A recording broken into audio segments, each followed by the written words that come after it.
Hello, everyone, and welcome to 9 Wonderful Pitches. I had a funny dream the other night, right? And it was a bloody WrestleDream, let me tell you now, because it's WrestleDream this Sunday. Nothing, it was just it's WrestleDream on Sunday, my birthday. What a dream. As if he's planned it for you, Tony Khan. I'm making an appearance. No. But it is WrestleDream this Sunday, and it feels like there was nothing announced for ages, or very few matches announced. Checked Wikipedia the other day, full card, 9 banger matches. It's classic AEW. Under-deliver on the build, over-deliver on the night. Yes. And I think, looking at it's weird that MJF again isn't in the main event with his belt and stuff, but it looks like it's a good card. Oh, yeah, Danielson and Zack. Zack Dingle, can't wait. Yeah. The man. You looking forward to it as well? Yeah, Zack Dingle, the man. Zack Dingle versus Bryan Danielson, and many other matches as well. Maybe we'll talk about some of them I hope we do, in this video. If you've never seen 9 pitches before, we go around, Ross, then Andrew, then myself, 3 times, and we're left with 9 wonderful pitches for AEW WrestleDream. But remember, it's not what we think's going to happen. It's what we want to happen. That was a slower one. That was like a halftime one. It's like a yell. Do you want to start us off then? Why not, yeah. Julia Hart mists Chris Statlander in the face in the midst of their TBS title match, and for the first time in professional wrestling history, the referee catches it happening, and Julia has been disqualified. This really upsets Julia, and she missed the referee, and then missed Chris again in the face, even though she's already deceased. Julia then starts screaming and summons Brodie King into the ring. I assume Brodie King will be down at ringside, like in the managerial father role he's been in recent times. And the pair start doing some kind of ritual on Chris Statlander inside that there wrestling ring, and it's proper spooky, but it doesn't go on for too long before it becomes awkward. Pointing at the entranceway, Julia summons with a little waggly finger someone else to appear, and someone else does appear in the form of a mysterious hooded figure. Some might say a druid. I don't even know. The hooded figure gets into the ring and reveals herself straight away. No bollocks about this one. And it's Maria May, who I've been watching on the YouTube recently because she's been linked with AEW. So I thought I'd better swat up so I look like I know what I'm talking about. Mariah. Is it Mariah? I think so. My God, The I've been whistle-wazzled by the commentators. English last blonde. Yeah, Mariah Media. It's all right.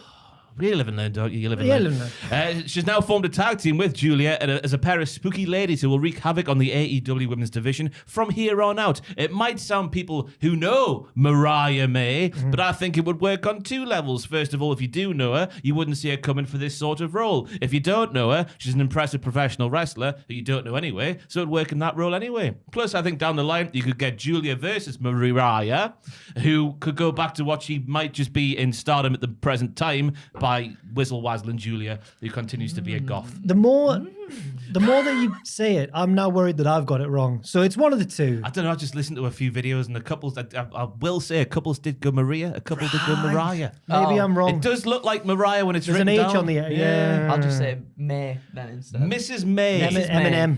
Eminem. Double M. Yes.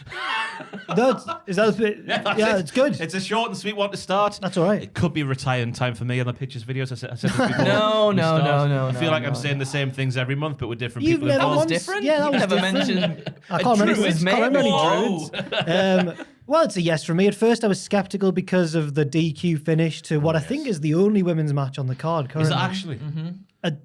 I believe so, yeah. Yeah, Tony. But the pacing of my show. But I like the introduction of a new character. I agree with what you say. Like, if you know her, that's cool. But if you don't, there's the intrigue there as well. Yeah, so it's a yes from me. It's a yes from me because I feel like in these sort of cross-promotional pay-per-views and stuff, we need some more lady representation from like the Stardom and everything like that. Also, I'd kind of like to see a really dominant women's tag team knocking about. That's too. what I was thinking. I think that'd be kind of cool to see. I know there's no division, but there's also, you got There's the room Outcasts. for a division, The though. Outcasts for a while there, but they didn't really Yeah. captivate, did they? No. For me anyway. So I think that'd be pretty cool. And then also seeing them maybe go up against like the Outcasts or like Saraya or whatever as well. That could be pretty nice. That. Yeah. Yeah. The Mist versus the Spray Can. The Yes. Battle of the Ages. A battle of the ages. Writes itself. It's 2 yeses to start off I didn't with. expect that, so it's a promising start. Andrew. That was good. That was good. All right. I'm going to AEW Collision. this week, and then we'll get to pay-per-view in a bit, all right?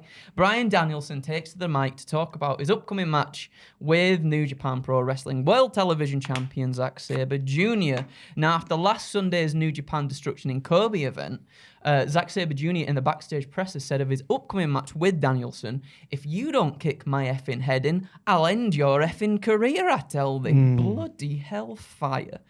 This is the statement that Danielson lingers on for his Collision promo. He talks about how some might have misinterpreted what he said about winding down his in-ring career. Yes, whilst he might be slowing down in terms of his appearances so he can spend more time with his family, that doesn't mean that the intensity of his in-ring wrestling ability will be slowing down anytime soon. Some have mistaken his comments as a sign of weakness, thinking that his recent arm injury has not only made him an easy target for defeat, but also that his title of being the best in the world is also up for debate. Bruv. And he's taking a shot there at Will Ospreay, who said that. Very recently. good, yeah. Idiot, man. But right now, Danielson very much focused on Zack Sabre Jr. And if the Texas death match with Ricky Starks last week didn't prove that Danielson isn't slowing down anytime soon, then how about this, Mr. Sabre Jr.? A match that's been on the cards in AEW for well over a year, a match the fans have been salivating for. You want to end my career, Zack? I'm giving you the chance to step up and do it in my home state. 60 minutes, submissions only Iron Man match. 60. To prove who really is the best technical wrestler in the world, just to give the people what they want, because we've been waiting for a bit, you know what I mean? And I'm thinking in a similar vein to like Benoit versus Angle at Backlash as well. Something in those realms. Yeah. There. Oh, MJF and, well, you know, not submission, but, you know, the But 60-minute bit, yeah. So he just excels. It was Danielson, wasn't it? Yeah. He excels at 60 minutes. Oh, The best best is one bloody ever. good. That's what, no, it doesn't matter. So anyway, we get the match at WrestleDream. Danielson ekes out the win. We'll say like 4-3 in a close ending that sees Zack applying the label lock, but Bryan counters it into that hammerlock or oblique stretch thing that he used to submit Okada with, which is Sabre Jr.'s move, obviously. So he gets the victory with that. And then after the grueling 60 minutes, there's a show of respect from both Zack and Danielson as they shake hands, and the New Japan TV champion exits up the rampway, clutching his recently broken arm. Whilst having the other raised in victory, Danielson is just bathing in the cheers from the Seattle crowd before... Oh, No, that was rubbish. yeah. There you go. A hidden blade hits the American Dragon's neck from behind and leaves him sprawled across the canvas. My goodness. And it's Will Ospreay, obviously, holding his IWGP United Kingdom title high above Bryan. He's standing over Bryan. He hoists the title high, and it signals what's next to come for Mr. Bryan Danielson's future, which I think would be kind of nice. So I assume this is happening after the 6-man.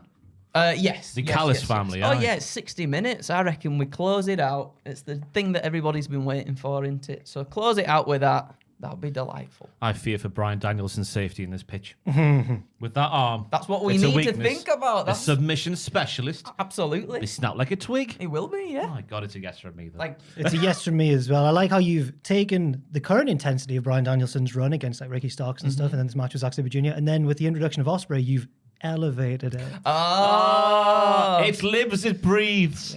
I That's the name of the also, band, is it? yeah. I also wanted to throw in there with the IWGP UK title. I want Danielson to go after a New Japan belt. Because if he's winding down his career, he's got lots of things he wants to tick off his bucket list. So maybe Ospreay puts that on the line for him as well. It's a big match we've never had. Yeah. I Just agree. cryogenically freeze Birdie B.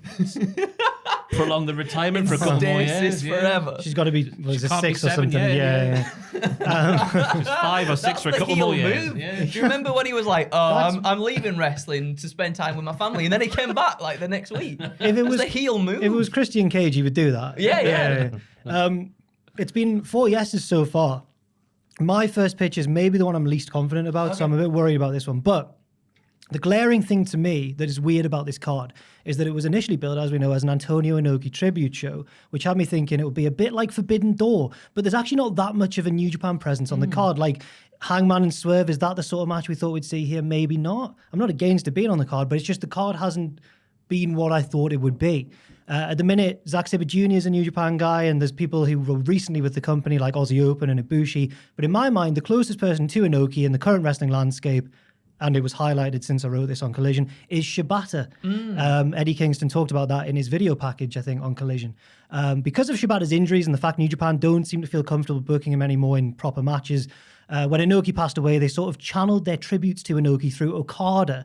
It was Okada getting the big win over Jay White in the main event of the following Wrestle Kingdom, wearing the all-black gear like Inoki, even I think hitting some of Inoki's moves en route to victory. But Okada's not really like Inoki. He's not the sort of... Whereas Shibata, if he was still a full-time member of the New Japan roster, I'd like to think they'd have done something with him instead, because he's already much more similar to Inoki. Martial arts, strikes, submissions, all-black gear, and I put serious and manly as well. He is. Big boy.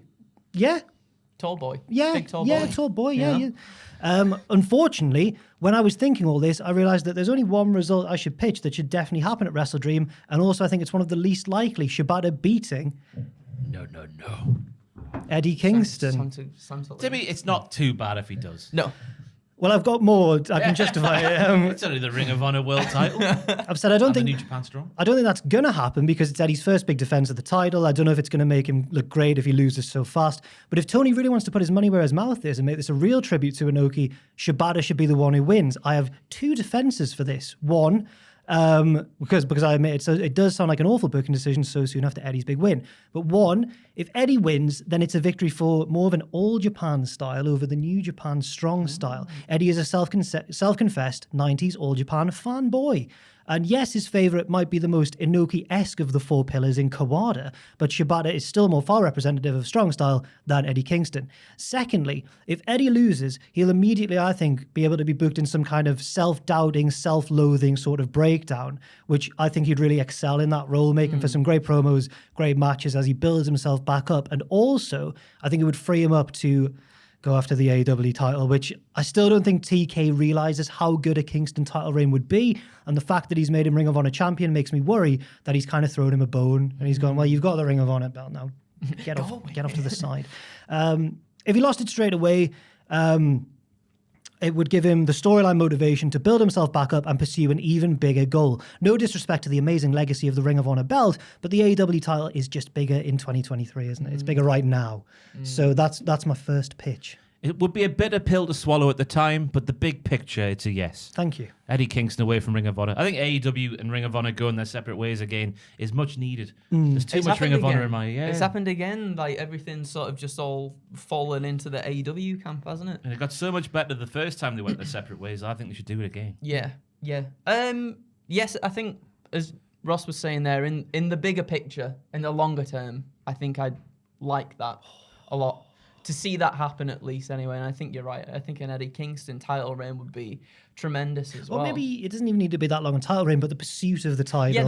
I mean, that's always the thing that we enjoy the most, I feel like, as well, isn't it? Is the pursuit. And when someone finally gets that belt. Hangman Page. And then, but then afterwards... That's what I mean, the reign itself. Yeah. Although I think we'll look back, it wasn't as bad as everyone says. It wasn't. The matches were good, the storylines weren't there. Yeah. That's what it was. That wasn't really his fault. No, it wasn't. Now he's friends again with the Bucks. Oh, yeah. What a fantastic What's going on, by the way? He's the Ring of Honor Trios champion. Probably talked about this on last week's podcast, but what's going on with Matt Jackson at the minute?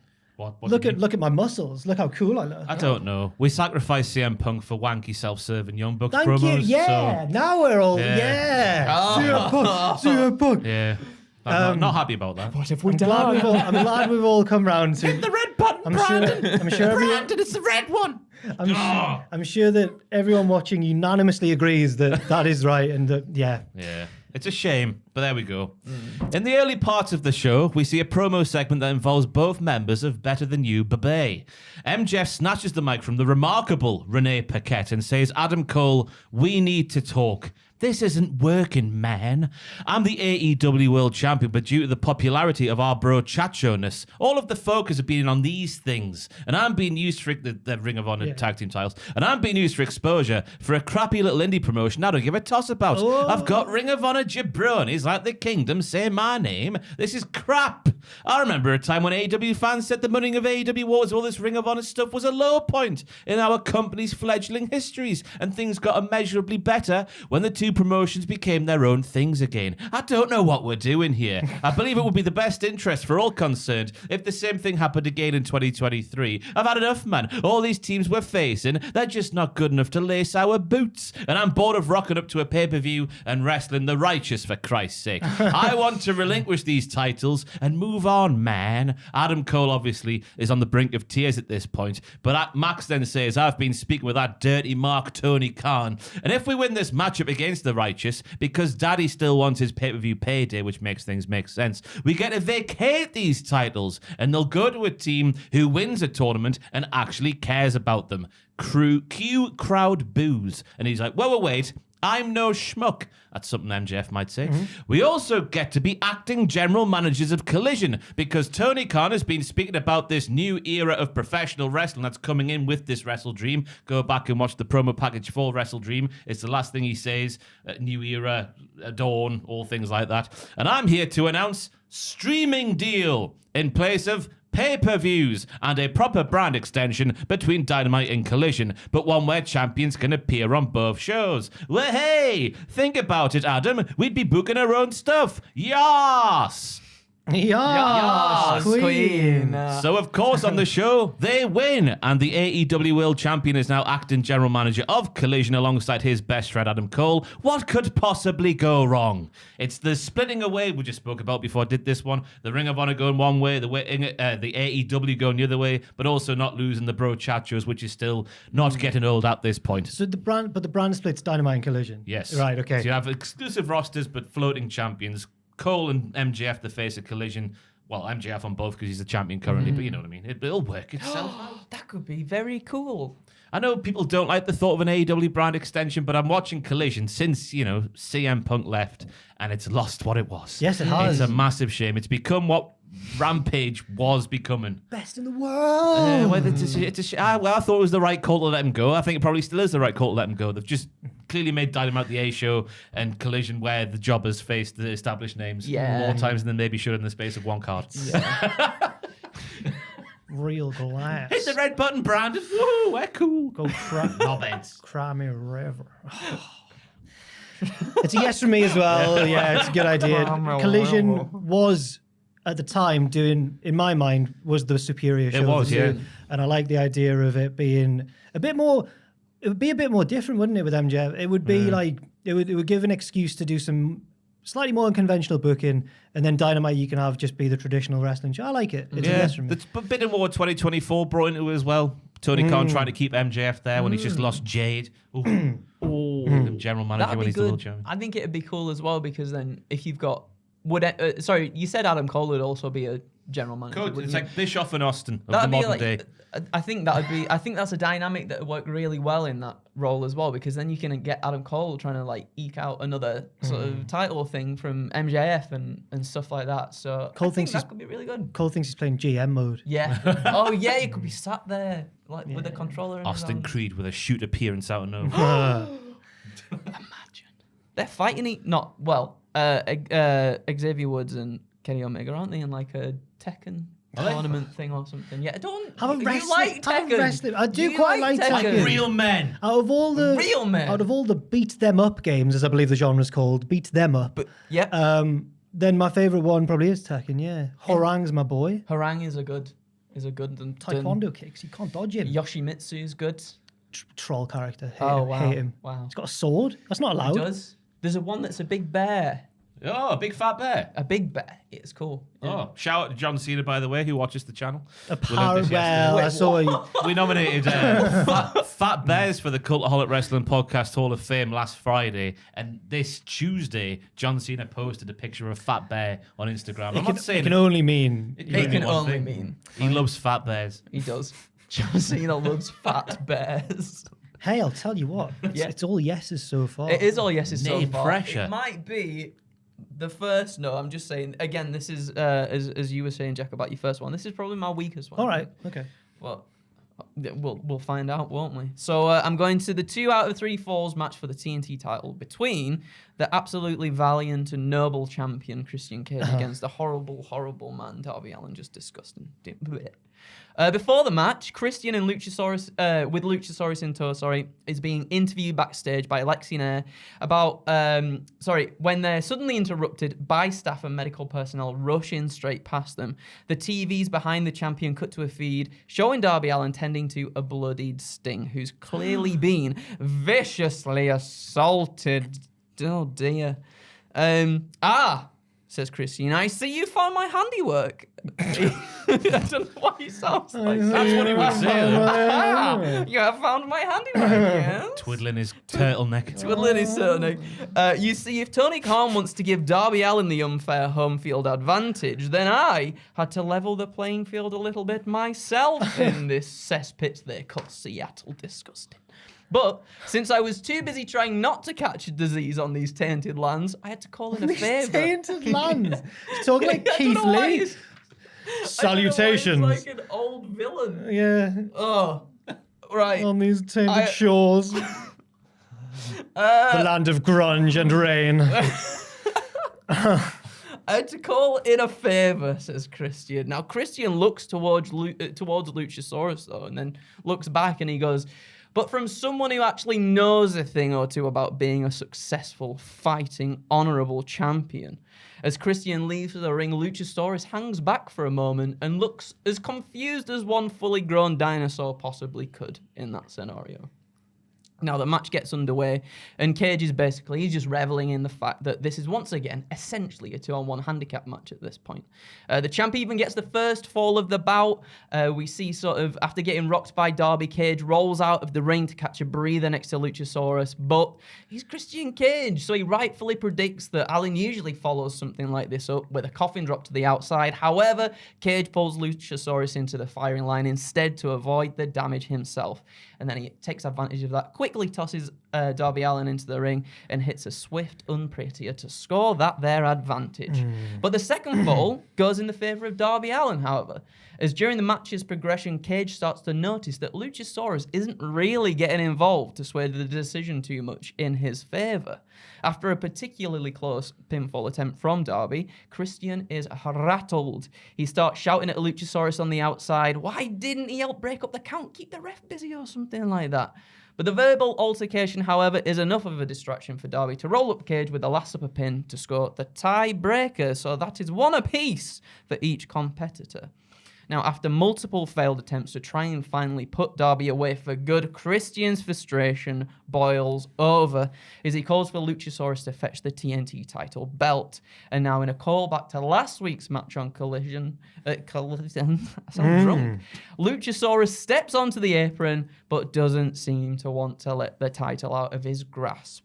Christian, though, in a fit of rage, berates and even slaps the former TNT champion before prying the belt from the big dinosaur man's hands. But before he winds up to clock Darby with the strap, Luchasaurus suddenly lays the champion out with a right hand to a rapturous response from the crowd. However, we soon come to realize Rapturous. Rapturous. God, Sorry. Couldn't help it. That was perfect. It's compulsive. However, we soon come to realize that disqualifications still apply as the ref calls for the bell. The third and final fall is a disqualification in the favor of Christian Cage.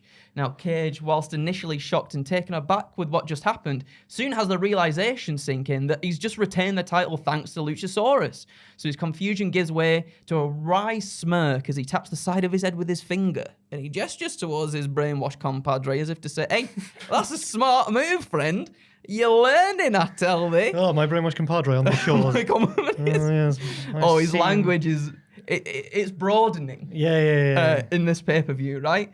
And as the retaining champion embraces Luchasaurus, though, a frustrated Darby launches himself towards Christian, who once again just moves out of the way and lets Luchasaurus take the brunt of the damage before hitting Allin in the back of the head with the belt. Now, instead of Checking on his friend Luchasaurus, though, Christian instead looks more concerned for the well-being of the title and starts to shine it up and kiss it as he so often likes to do. He loves that belt. And he tells a dazed Luchasaurus to get up, you dafty. Get me on your shoulders right now. So as Christian celebrates his victory with a huge smile plastered across his face, he signals for Luchasaurus to place him back down on the canvas by patting his head. But nothing. He pats Luchasaurus' head again, as he does. We've seen him do that. Nothing. His smile turns to one of concern as we all know what's coming. That's right. The Dino Man finally snaps and brings the TNT champion back down to earth with an electric chair drop. As Luchasaurus stalks Cage, he finally wraps his hand around the throat of Christian, ready to deliver a monstrous chokeslam when Sting comes running from the back, inevitably ready to get in on the action. Running out. He's running. He's inevitably ready to get in on the action and exact his revenge on the champion for the vicious beatdown pre-match. Now Sting slides into the ring, looks at Luchasaurus. Luchasaurus looks back at Sting and then out into the crowd. They're all going, yeah, this is bloody good, this. But before he can execute the chokeslam, whammy. What's that from? That's from... I don't know. Anchorman, isn't it? This whammy. This pitch is an assault on the senses. I'm just in the fire. We get a swift kick to the testes, and it brings the big man down to his knees. And after a moment's pause between Sting and Christian Cage, the Icon bounces off the ropes and hits a spear on Luchasaurus. You see, everybody, it's not Sting's face paint on this character. No, it's a Sting mask, Come on, everybody, man. which when slowly He's about 4 peeled inches shorter than him, man. off, Actually, no, which when slowly peeled off, reveals none other Is it Tyson Tomko? than Tyson Tomko, a.k.a. Adam Copeland himself, aligning himself alongside his absolutely very real biological brother. Well, my third Christian pitch is just Cage. gone, isn't it now, Andrew? It's My gone. third pitch is gone. Where's it gone? Well, it's I irrelevant now. clearly said Tyson Tomko there. I am beside myself with rage. We've done this. I'm sorry. It's all right. It's a good. why- It's it a was good why- I've pitch. got a feeling we might have all pitched the same thing. Oh, no! Sting! Let us know which one you prefer down below. God, I might as well swap my order around and just do that one next, I suppose. I'm sorry. No, don't be sorry. It's a yes from me. It's a Thank yes you. from me as well. Really, I thought it was far too winding. I was thinking you were going to be like, this is a bit... My rubbish, aftermath is this, mate. different. Mine's more, Okay. yeah, so it'll be all right, I suppose. My aftermath is disgusting. Disgusting. It's one of the worst things I've ever written down in my life. I am Why? excited. Yeah, it's not a good image. I'll do mine then. Yeah. I'll swap around my second and third ones. Nick Wayne finally snaps and turns on Darby Allin during his TNT title match with Christian Cage. Amen. It's what needs to happen. Because he's got enough reason to now, I think. Yeah. He forgave AR Fox, but... Darby's an idiot. Yeah. Stupid Trying man. to climb a mountain, what are you doing? He hits him with a belt behind the referee's back. Christian makes the cover 1, 2, 3, but it is 2 out of 3 falls. Darby bravely fights back and wins a fall back against Christian when he finally goes too far and slaps Luchasaurus, who chokeslams him and walks out. Coffin drop 1, 2, 3, 1 apiece. But then, Christian pulls the ref in the way of a coffin drop, and everyone's down in the ring, including the official. You think you know me? Oh, Tyson Tomko. Don't know if they can use the real song. If No, not, they would be able to because it's a band's song, isn't it? Right. So if they get the rights. I don't know if they can use the same voice. You think? Oh, you know that me. bit maybe They might not. have chopped it up. They've chopped it up as well, haven't they? yeah. WWE, so I've might said it. sound a bit different. If not, just get Tony Khan to say it. Yeah. You think you know me? Oh. I'm scared for my life. Edge arrives and demolishes Darby with a spear. I imagine Darby takes a really good spear. And Christian retains the TNT title. Excuse me. Thus begins the reign of Edge and Christian, as well as their protege, Nick Wayne. Edge, Christian, and Wayne, ECW. I put here, Taz is not a fan of this. ECW run wild for a few weeks. Maybe Edge and Christian even win the ROH tag titles from MJF and Cole at some point. Imagine that in the history books, I've said. Edge and Christian, Ring of Honor tag team champions. Eventually, it's the new year. This is further. There's been a few weeks. Is my mic still on? I just clipped it there. Thanks, Joel. Eventually, it's the new year, and things have started to strain, though, between the two old friends. Edge is still his opportunistic self, but he also knows when to have a laugh, guys. Christian's very different from the man Edge once knew, and keeps mocking people's dead family members. That's not very awesome. Things come to a head when they lose the tag belts to, I've put, just for example, maybe Brian and Zack, who've gained each other's respect. Oh, after, okay. And they finally turn on one another. This sets up a match for Revolution, but it's no mere singles match. I've written this a bit like you. It's a tag match with mystery partners. They face off in the ring on the Go Home Dynamite, and Edge says, if we're doing this, I want someone by my side who's had your number in the past. It's Sting. Sting makes his entrance. Christian runs away before getting a chance to reveal his partner. So he says, I guess you'll find out who my partner is at the pay-per-view. We get to the pay-per-view. Edge and Sting make their entrance. They're waiting in the ring. On the Tron, we see Christian in the back. He says, I've made some calls, and I've found a tag partner that Sting has never beaten one-on-one. And I think you know him quite well. He approaches a locker room door and knocks on it. Dun, dun, dun, dun, dun, dun, dun, Oh, dun, dun, dun, no. Dun, dun, dun, dun. Thus begins the era of Christian and Goldberg. I just think they'd be a funny pair. Collision's lost a bit of spice since CM Punk left, as Ross would say, and maybe these two guys are the remedy. There we go. Goldberg. Imagine, you know, like Luchasaurus has been Christian's henchman. Imagine that, but just with Goldberg instead. Oh. Yeah. I don't know. Yeah, why not? Let's try it on for size. You can give it a no if you really No, I'm willing to try it on. Yeah. Like a pair of stilettos down the shop. I'll give it a go. It might not end well, but I'll give it a go. Okay. I'll give it a go. I thought you were going to say Christian's mystery partner was all of a sudden going to be Darby Allin. going up against No, Sting. Don't come be on. Why daft. would they I align? thought you were going to say John Cena. Oh, John Oh, yeah. Cena. Or someone who's beaten Edge. Someone who's beaten Sting. Big Oh. fat bears. Oh. I meant that Sting's never beaten Goldberg one-on-one. Yeah. I had a look. They've had multiple singles matches in WCW. Sting never beat him. And for that reason alone, I'm going to say yes then. That reason alone. I think that would make for television. Tony's been in touch with Goldberg, hasn't he? Yeah, Yeah. apparently so. Okay, fair enough. God. Goldberg on Collision. Yeah. Never of the day. Right. It's Christian Cage versus Darby Oh, Allin for the TNT title in a 2 out of 3 falls match. It goes without saying, but I'll say it anyway, that Christian is out there with Luchasaurus, even though Luchasaurus should be off on his own after what Christian did last week on Collision. And Darby is out there with his biological child, Nick Wayne. The match is going along swimmingly, and with the scores level at 1-1, we're on to a thrilling conclusion in the third fall. It's looking increasingly likely that Christian is going to lose before we get a double down spot. Both men are down. Because it's a double down. All of a sudden, we hear blaring out through the speakers inside the arena the intro to a new theme we haven't heard before. It goes something like this in my mind. Lord have mercy, it's Buddy Wayne. Why? Whoa. Cue some 80s hair rock that would have been a mainstay in the Memphis wrestling territory back in its heyday. Because I think I know what's happening. Because I assume that Christian Cage assumes that Buddy Wayne was a lot older than he actually was before he passed away. So Memphis 80 all makes sense in Christian's head.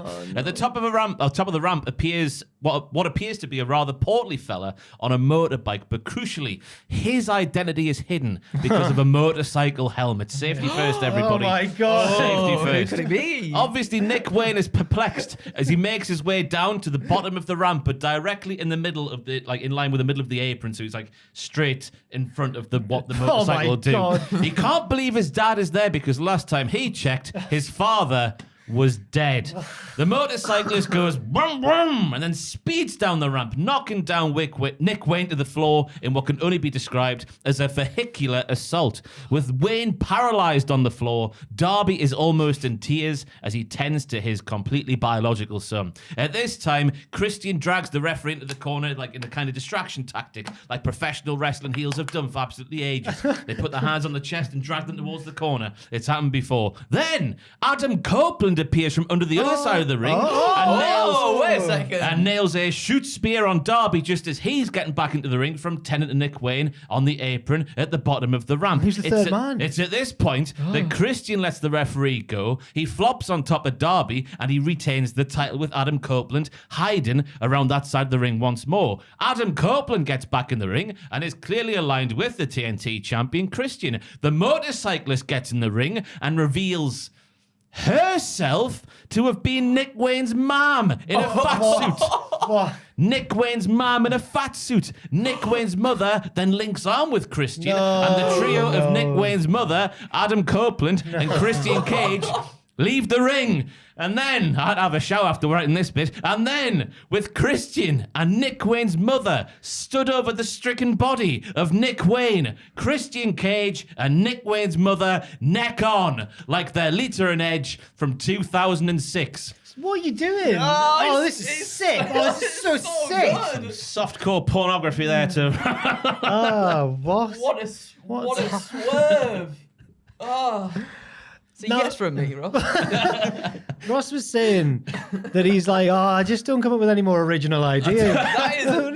You couldn't be further from the truth. I've never heard a pitch where someone's own mother runs them over with a motorbike. Oh my god. Disguised as their own dead husband. She loves Christian. That's good. that's the most disturbing pitch I've ever. And Joel, a day to make a stricken Nick Wayne with Christian and Nick Wayne's mom necking on the thumbnail for this video. A double day. I mean, you can just put her face over it because Trish and Christian did that, so you could. Yeah. Oh my god, I don't know what to give it because it's. Twists and turns. It's disgusting. I know. I think for the reveal at the end, it deserves. It's obviously it's really good, but Obviously, yeah. it's a no from me because it just made me feel really. It's like really harrowing and sad. Yeah. It's horrible. It's- Bit too dark for me. Yeah. Though. Yeah. That's why I like it. I don't know why. You are a goth boy. I am a man. goth. I am a big goth boy. I'm sorry. It's Don't worry about it. It just doesn't sit with me right. Tremendous. I was there on the edge of my seat wondering who it was going to be. So was Christian. So was Nick Wayne's mom. I know. That was tremendous. Oh, God. Jiminy Jellicas. Cleanse me with a lovely PG pitch, please, Andrew. It is a PG pitch, Oh. all right, everyone, right? It's a very short one as well. So Eddie Kingston retains the Ring of Honor World and New Japan Strong titles in a brutal match with Shibata. After a show of respect between the two following the match, Eddie grabs the mic and cuts a promo. He tells us all about how he's on top of the world right now, quite literally living out his dream and ticking off all manner of boxes that he never thought would be possible at one point in his life. And whilst he knows that one day his dream will realistically have to end in order to feed someone else's, he's going to fight until there's nothing left to make every moment count. And that's why he's got to shoot his shot, everybody, and keep the dream alive for as long as he possibly can. Kazuchika Okada, I'm calling you out. Get out here now. Why is he Scottish? I just remember when Mark Dallas brought Triple H out. Triple H! Get out here! No. I'm calling you out. Me versus you with these titles on the line, not today, not next week, but next year. AEW WrestleDream 2024 inside the Tokyo Dome. Oh. And then I've just said we get a whole year of seeing Eddie Kingston valiantly defending his titles for the next year, getting to partake in his dream matches with the idea that he's fighting to keep his ultimate dream alive. So he needs to keep these titles, otherwise he doesn't get this match with Okada, basically. He's spoken in the past about Okada being a dream opponent of his alongside Tanahashi as well, and also him defending those titles in the Tokyo Dome of all places. It'd be a lovely visual and a lovely moment for what seems like a lovely, wonderful man. I think as well, can I just add a little bit? It's a yes from me. Yeah.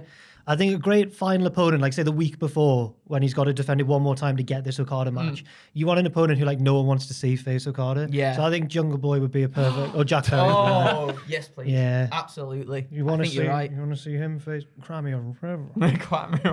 Real guys. So you're a yes from me. I really like it. Thank you. What's that? Oh. Just installing an update there, Andrew. Fair enough. Is it a yes from you? I don't know why, because I looked over at you and I saw that, and then for some reason I thought you were like having a system update then, because you didn't say anything. It always is an enlightening experience coming down with these pictures videos. I always leave a slightly better person. Yes, it's yes. Thank you. Thank you very much. My last one's my shortest one by far, but I was going to do it in the middle, but then the Edge thing. And so MJF and Adam Cole instantly beat the Righteous, who last time we saw were being weird in a park. Yeah, they were. Yeah. It was really, really Wyatt family. Yeah. A bit too, like, I don't want to say they've ripped them off, but... It's 2015 Wyatt family when they're Yeah. just meaningless bollocks in the promos. Which is good. It but sounded nice, It's but- just a bit too similar for Yeah. me. And one of the Dutch is really Wyatt, but then Vincent will go like, you know, you dig it, man. It's just strange. So good! No. More like a surfer, like, oh, yeah. Yeah. MJF and Cole instantly beat them anyway. Kangaroo kick, double clothesline, it's over. MJF gets on the mic afterwards and says, hey, that was barely a match, and I don't want my devil worshippers to be shortchanged. And also, to be quite honest, I'm getting a little bit sick of being further down the card. So how about later on tonight, I come back out here and defend the AEW World Championship against anybody who thinks they deserve it. Later on the night, MJF comes out and says, right, let's see if anyone here is more devilish than the devil, and it's Pac. And he comes out. Oh, hello. I think MJF should win, but like by the skin of his teeth. Right? But we just haven't seen Pac in a long time. Well, not that long, but I checked on Cage Match. I don't know if he's injured or anything, but the last match he had was that one against Gravity, I think. That was a bit ago. And he got forgotten about. Yeah. Well, the irony. yeah. The irony. And I don't know if we're biased. I don't think we are, just because being from up, well, me and Ross, being from up here and finding Pac funnier than most people because of the way he said, like, yeah, buddy, lad. And the video packages were great when he was like running down the quayside. Yeah. But I think everyone misses Pac as well, not just the locals. He's such a good wrestler, isn't he? He's just fantastic. He's legitimately one of the best in the world. And why is they not using him more? I hope when he does come back, then it's something like this in terms of like it feels more like a statement than him just coming back to do a match and then sort of going back into the mid card a little bit. Yeah, You know what I mean? I'll tell you what prompted this pitch was I saw a video from a few years ago. It was when Pac had left WWE and I think he was in Dragon Gate, but he would occasionally make like a really random UK indie appearance. And it was in Riptide, I think, where he wrestled Cara Noir. But he was a mystery opponent, so Cara Noir came out. And then it was Pac's music with like the slow, like the guitar solo, like the and he just walks out really slowly and the crowd all just come unglued. And I thought that would be a good thing to have here. It would be cool. Yeah. It would be very cool. Don't know how MJF could possibly beat him. He could cheat, I suppose. He can cheat, can't he? Yeah, it's MJF, isn't it? He's our scumbag. He is.